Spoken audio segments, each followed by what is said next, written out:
Range లో Pushparaj create చేసిన vibe మరిచిపోకముందే అభిమానులకు అద్దరిపోయే అప్డేట్ ఇచ్చేశారు మేకర్స్. పుష్ప 2 క్లైమాక్స్ లో పార్ట్ 3 ఉంటుంది అన్న హింట్ ఇచ్చినా అది ఎప్పుడు అన్న విషయంలో ఇన్నాళ్ళు ఒక సస్పెన్స్ కంటిన్యూ అయింది.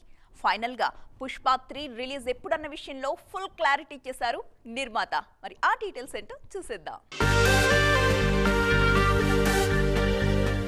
పుష్ప అనౌన్స్ అయిన టైంలో ఒక్క సినిమాగానే ప్లాన్ చేశారు మేకర్స్. కానీ సినిమా మీద ఉన్న హైప్, కథ నిడివి కారణంగా 2 భాగాలుగా రిలీజ్ చేయాలని ఫిక్స్ అయ్యారు. కానీ పార్ట్ 2 మేకింగ్ టైంలో కథ మరింత డెవలప్ కావడంతో పార్ట్ 3 గురించి కూడా హింట్ ఇచ్చారు. పుష్ప 2 క్లైమాక్స్ లో పార్ట్ 3కి స్కోప్ ఉండేలా లీడ్ వదిలారు మేకర్స్. కానీ ఆఫ్టర్ రిలీజ్ త్రీక్వెల్ చేసే విషయంలో బన్నీ ఎలాంటి ప్రామిస్ చేయలేదు. సుకుమార్ కూడా కుదిరితే పార్ట్ 3 చేస్తామన్నట్టుగానే మాట్లాడారు. ప్రతి ఒక్క ఐవీఎఫ్ క్లినిక్ లో మేము మీకు ఈ డిస్కౌంట్ ఇస్తాము, ఆ డిస్కౌంట్ ఇస్తామంటారు. కానీ మేము బిడ్డని ఇస్తాం అని ఎందుకు చెప్పడం లేదు? మనం ప్రామిస్ కోసం డబ్బులిస్తున్నామా లేదా తల్లిదండ్రులు కావడం కోసం చెల్లిస్తున్నామా? Nova IVF. దాగిన ఖర్చులుండవు, మీరు నమ్మగల నైపుణ్యం మాత్రమే. పుష్ప 2 సంచలన విజయం సాధించడంతో పుష్ప ఫ్రాంచైజీని మరింత ముందుకు తీసుకెళ్లేందుకు రెడీ అవుతుంది మూవీ టీం. తాజాగా రాబిన్ హుడ్ మూవీ ప్రమోషన్స్ లో పాల్గొన్న నిర్మాత రవిశంకర్ పుష్ప 3 సినిమాకు సంబంధించి క్రేజీ అప్డేట్ ఇచ్చారు. 2028లో పుష్పరాజ్ మరోసారి ఆడియన్స్ ముందుకు రావడం పక్కా అని కన్ఫర్మ్ చేశారు. అంతేకాదు బన్నీ నెక్స్ట్ మూవీ అట్లీతోనే ఉండబోతుందన్న విషయంలోనూ క్లారిటీ ఇచ్చారు. పుష్ప 3 అప్డేట్ రావడంతో ఫ్యాన్స్ ఫుల్ ఖుషి అవుతున్నారు. పుష్ప 2తో ఇండియాస్ బిగ్గెస్ట్ హిట్ రికార్డును తన ఖాతాలో వేసుకున్న ఐకాన్ స్టార్ పుష్ప 3తో మరోసారి బాక్స్ ఆఫీస్ దగ్గర విధ్వంసం సృష్టించడం ఖాయమంటున్నారు. కల్కి 2898 AD సూపర్ హిట్ కావడంతో సీక్వెల్ మీద భారీ అంచనాలు ఏర్పడ్డాయి. పార్ట్ 1 రిలీజ్ టైంలోనే సీక్వెల్ నెక్స్ట్ లెవెల్లో ఉంటుందంటూ హైప్ పెంచేసింది చిత్ర బృందం. తాజాగా మరిన్ని అప్డేట్స్ కూడా ఇచ్చేసిందండోయ్. ఈ అప్డేట్స్తో కల్కి 2 మీద అంచనాలు పీక్స్లో ఉన్నాయి. ఫ్యూచర్ ను మైథాలజీతో లింక్ చేస్తూ నాగశ్విన్ రూపొందించిన విజువల్ వండర్ కల్కి 2898 AD. ప్రభాస్ ను కర్ణుడి రీఇన్కారేషన్ గా చూపించిన ఈ సినిమా బ్లాక్ బస్టర్ హిట్ కావడమే కాదు, 1000 కోట్లకు పైగా వసూళ్లు సాధించింది. సక్సెస్ టాక్ కలెక్షన్ల విషయంలోనే కాదు, కాస్టింగ్ తోనూ నేషనల్ లెవెల్లో హాట్ టాపిక్ అయింది కల్కి. తాజాగా ఈ సినిమా సీక్వెల్ కు సంబంధించిన అప్డేట్ ఇచ్చారు మేకర్స్. ఆల్రెడీ పార్ట్ 1 షూటింగ్ టైంలోనే సీక్వెల్ కు సంబంధించి 30% వర్క్ పూర్తయినట్టు వెల్లడించారు. మిగతా పార్ట్ త్వరలోనే స్టార్ట్ చేసేందుకు ప్లాన్ చేస్తున్నారు. మే నెల నుంచి మళ్లీ కల్కి 2 వర్క్ స్టార్ట్ చేసేందుకు రెడీ అవుతుంది మూవీ టీం. మేలో స్టార్ట్ అయ్యే ఫస్ట్ షెడ్యూల్లో అమితాబ్ షూటింగ్ లో పాల్గొనబోతున్నారు.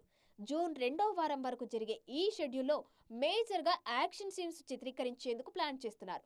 ప్రభాస్, కమల్ హాసన్ కాంబో సీన్స్ కూడా ఈ షెడ్యూల్లోనే చిత్రీకరించే ఛాన్స్ కనిపిస్తుంది. ఇక తొలి భాగంలో 1-2 సీన్స్ లో మాత్రమే కనిపించిన కమల్ హాసన్ సీక్వెల్ లో ఫుల్ లెంగ్త్ రోల్ చేయబోతున్నారు. Prabhas, Amitabh versus Kamal scenes main highlight అంటూ ఊరిస్తోంది చిత్ర యూనిట్.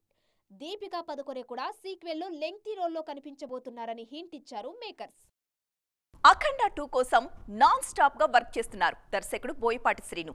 రామ్ హీరోగా తెరకెక్కిన స్కందాతో నిరాశపరిచిన ఈ మాస్ డైరెక్టర్ నెక్స్ట్ మూవీతో మరోసారి తన మార్క్ చూపించుకోవడానికి తెగ కష్టపడుతున్నారు. అందుకే సౌత్ నార్త్ షటిల్ సర్వీస్ చేసేస్తూ షూటింగ్ షెడ్యూల్స్ ప్లాన్ చేసుకుంటున్నారు. సంక్రాంతి బరిలో డాకు మహారాజ్గా బిగ్ హిట్ అందుకున్న బాలయ్య ఆల్రెడీ నెక్స్ట్ మూవీ పనులు స్టార్ట్ చేశారు. తన ఇమేజ్ ను మార్చేసిన అఖండ సినిమాకు సీక్వెల్ గా రూపొందుతున్న అఖండ 2 తాండవంలో నటిస్తున్నారు. ఈ సినిమాతో మరోసారి బ్లాక్ బస్టర్ సక్సెస్ మీద కన్నేశారు. అఖండ సినిమా షూటింగ్ ను కుంభమేళాలో ప్రారంభించిన దర్శకుడు బోయపాటి ఆ తర్వాత హైదరాబాద్ లో బాలయ్య మీద కీ సీన్స్ ను చిత్రీకరించారు.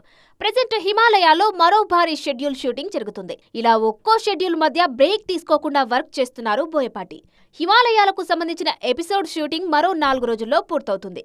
అక్కడి నుంచి వచ్చిన వెంటనే కర్నూలు వేసిన భారీ సెట్ లో నెక్స్ట్ షెడ్యూల్ స్టార్ట్ చేయబోతున్నారు. ఆల్రెడీ దసరా రిలీజ్ కు డేట్ లాక్ చేసిన యూనిట్ అదే టార్గెట్ తో వర్క్ చేస్తోంది. అభిమానులు ఎంత హై ఎక్స్పెక్ట్ చేసినా అంతకు మించి ఉండేలా అఖండ 2ను రూపొందిస్తున్నారు మేకర్స్. ప్రెజెంట్ మన హీరోలందరూ వింటేజ్ మూడ్ లో ఉన్నారండి. పాన్ ఇండియా సినిమా అంటే కథ ప్రెజెంట్ లో నడిపించడం కష్టమని ఫీల్ అవుతున్నారు మేకర్స్. అందుకే టైమ్ లైన్స్ ని కాస్త అటు ఇటు జరిపేసి కథల్ని ప్లాన్ చేసుకుంటున్నారు. సెట్స్ లో ఉన్న మన స్టార్స్ అంతా పీరియడ్ టైంలోనే కనిపించబోతున్నారు. ప్రభాస్, ఎన్టీఆర్, రామ్ చరణ్ లాంటి టాప్ స్టార్స్ అంతా పీరియడ్ డ్రామాస్ లోనే నటిస్తున్నారు. ప్రెజెంట్ ఫౌజీ షూటింగ్ లో బిజీగా ఉన్నారు ప్రభాస్. ఈ సినిమా రెండో ప్రపంచ యుద్ధ కాలంలో జరిగే ప్రేమ కథ అని ఇప్పటికే క్లారిటీ ఇచ్చారు దర్శకుడు హను రాఘవపూడి. ఈ సినిమా తర్వాత ఫ్యూచర్ లో కల్కి 2898 AD సీక్వెల్ లో నటించబోతున్నారు. యంగ్ టైగర్ ఎన్టీఆర్ కూడా వింటేజ్ మూడ్ లోనే కంటిన్యూ అవుతున్నారు. నిన్న మొన్నటి వరకు దేవర సినిమా కోసం పీరియాడిక్ సెట్స్ లో కనిపించిన తారక్ మధ్యలో వార్ 2 కోసం ప్రెజెంట్ లోకొచ్చారు. మళ్లీ ప్రశాంత్ నీల్ డైరెక్షన్ లో తెరకెక్కబోయే డ్రాగన్ మూవీని వింటేజ్ టైమ్ లైన్స్ లోనే ప్లాన్ చేస్తున్నారు. గ్లోబల్ స్టార్ రామ్ చరణ్ కూడా ఫ్లాష్ బ్యాక్ లోకి వెళ్లిపోయారు. ఉప్పెన ఫేమ్ బుచ్చిబాబు దర్శకత్వంలో తెరకెక్కుతున్న పీరియాడిక్ స్పోర్ట్స్ డ్రామాలో నటిస్తున్నారు. ఈ సినిమా కోసం అప్పటి క్రీడాకారులను తలపించే బల్కీ బాడీ బిల్డ్ చేశారు. మహేష్ బాబు హీరోగా రాజమౌళి తెరకెక్కిస్తున్న సినిమా కూడా పీరియాడిక్ యాక్షన్ డ్రామానే అన్న టాక్ వినిపిస్తోంది. ఆల్రెడీ షూటింగ్ స్టేజ్లో ఉన్న ఈ సినిమా గురించి అఫీషియల్ గా ఒక్క అప్డేట్ కూడా ఇవ్వలేదు జక్కన్న.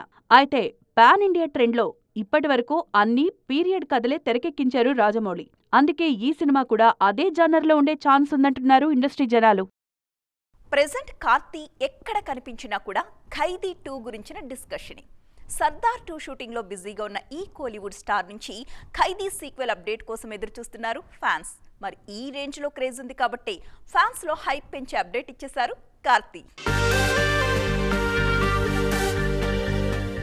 ఖైదీ సినిమా రిలీజ్ టైంలోనే సీక్వెల్ ఉంటుందన్నారు మేకర్స్. ఆ తర్వాత విక్రమ్ సినిమా రిలీజ్ అయింది. ఈ మూవీ కథ కూడా ఖైదీకి కొనసాగింపుగా ఉండడంతో ఖైదీ సీక్వెల్ మీద మరింత హైప్ క్రియేట్ అయింది. అప్పటి నుంచి ఎక్స్పెక్టేషన్స్ ను పీక్స్ కు తీసుకెళ్లేలా హింట్స్ ఇస్తూ వస్తోంది మూవీ టీం. గతంలో ఖైదీ 2 షూటింగ్ కి సంబంధించి ఓ అప్డేట్ ఇచ్చారు కార్తీ. విజయ్ తో లియో సినిమా పూర్తయిన వెంటనే ఖైదీ 2 షూటింగ్ స్టార్ట్ చేస్తారని చెప్పారు. కానీ లియో రిలీజ్ కు ముందే రజనీకాంత్ హీరోగా కూలీ మూవీని స్టార్ట్ చేశారు డైరెక్టర్ లోకేష్. ఇప్పుడు కూలీ షూటింగ్ ఫైనల్ స్టేజ్ కు వచ్చేయడంతో ఖైదీ 2 వర్క్ స్టార్ట్ చేస్తున్నారు. కూలీ సెట్ లో దర్శకుడు లోకేష్ ను కలిసిన కార్తీ ఆ ఫోటోస్ ను తన సోషల్ మీడియా పేజ్ లో షేర్ చేశారు. ఆ పోస్ట్ కు ఢిల్లీ రిటర్న్స్ అన్న ట్యాగ్ ఇవ్వడంతో పాటు ప్రొడక్షన్ హౌస్ ను యాడ్ చేయడంతో ఈ మీటింగ్ సీక్వెల్ గురించి అని ఫిక్స్ అయ్యారు ఫ్యాన్స్. అంతేకాదు ఈ ఇయర్ ఫెంటాస్టిక్ ఇయర్ కాబోతుందని కామెంట్ చేయడంతో ఖైదీ 2 ఈ ఏడాదిలోనే స్టార్ట్ కాబోతుందన్న విషయంలోనూ క్లారిటీ వచ్చేసిందంటున్నారు కోలీవుడ్ జనాలు. సమంత కాంపౌండ్ నుంచి సినిమా అప్డేట్ వచ్చి చాలా రోజులైపోయింది. ఆ మధ్య ఎప్పుడో శామ్ టాలీవుడ్కి గుడ్ బై చెప్పేస్తారు అన్న ప్రచారం జరిగింది కదా. ఆ టైంలో సొంత బ్యానర్ స్టార్ట్ చేసి ఒక సినిమా అనౌన్స్ చేశారు శామ్. ఇప్పుడు మరో ట్విస్ట్ ఇచ్చేశారు. దీంతో సమంత సిల్వర్ స్క్రీన్ కి సెండ్ ఆఫ్ ఇచ్చినట్టేనా అన్న డిస్కషన్ షురూ అయింది. సినిమాలు చేయకపోయినా ఆడియన్స్ తో మాత్రం టచ్ లో ఉండేందుకు ట్రై చేస్తున్నారు శామ్. ఇన్నాళ్లు యాక్టింగ్ మీదే ఫోకస్ చేసిన ఈ బ్యూటీ ఇప్పుడు సోషల్ మీడియాలోనే యాక్టివ్ గా ఉంటున్నారు. ఏదో ఒక పోస్ట్ తో ట్రెండ్ లో ఉండేందుకు ట్రై చేస్తున్నారు. ఖుషి రిలీజ్ తర్వాత ఇంతవరకు కొత్త సినిమా స్టార్ట్ చేయలేదు Sam. Spy action web series Citadel కు మంచి రెస్పాన్స్ వచ్చింది. ప్రెజెంట్ మరో డిజిటల్ ప్రాజెక్ట్ రక్త బ్రహ్మాండ్ లోనూ నటిస్తున్నారు. ఇలా వరుసగా ఓటీటీ ప్రాజెక్ట్స్ చేస్తోన్న శామ్ సినిమా ఎప్పుడు స్టార్ట్ చేస్తారన్న విషయంలో క్లారిటీ ఇవ్వడలేదు. ఆ మధ్య ట్రాలాలా మూవీ పిక్చర్స్ అనే బ్యానర్ స్టార్ట్ చేసిన సమంత ఆ బ్యానర్ మీద తానే లీడ్ రోల్లో మా ఇంటి బంగారం అనే సినిమాను అనౌన్స్ చేశారు. కానీ ఇప్పుడు ఆ ప్రాజెక్టును పక్కన పెట్టి కొత్త వారితో శుభం అనే సినిమా చేయబోతున్నట్లుగా అనౌన్స్ చేయడంతో సమంత సిల్వర్ స్క్రీన్ కు గుడ్ బై చెప్పినట్టేనా అన్న డిస్కషన్ జరుగుతోంది. మరి ఈ విషయంలో సమంత క్లారిటీ ఇస్తారేమో చూడాలి. సో ఫ్రెండ్స్, చూసారుగా, ఇది వాల్టి ఈటీ ఎక్స్క్లూసివ్. మరిన్ని ఇంట్రెస్టింగ్ స్టోరీస్ తో మరొక ఎపిసోడ్ లో నైట్ ఈటీలో మళ్ళీ కలుద్దాం. అప్పటి వరకు చూస్తూనే ఉండండి టీవీ 9.